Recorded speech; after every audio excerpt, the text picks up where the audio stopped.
যে মানুষটাকে আপনি আজ খুব বাজেভাবে ঠকালেন, সে মানুষটা আপনাকে অভিশাপ দিক বা না দিক, আপনিও একদিন খুব বাজেভাবে ঠকে যাবেন।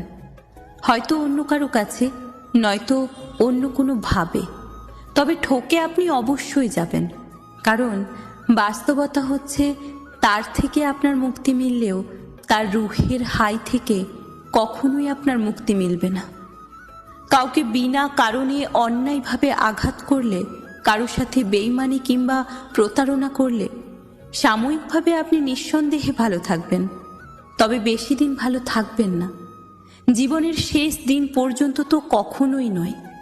আর ওপারের কথাটা না হয় নাইবা বললাম। বিশ্বাস ভাঙার প্রতিযোগিতায় আপনি খুব দক্ষতার সহিত কারো বিশ্বাস ভাঙছেন। আপনার দেওয়া দুঃখ কষ্টে প্রার্থনায় বসেও কেউ চোখের জল ফেলছে। প্রস্তুত থাকুন, আজ না হয় কাল আপনার বিশ্বাসও কেউ না কেউ ভাঙবে, আপনার চোখের জলও কেউ না কেউ ফেলবে।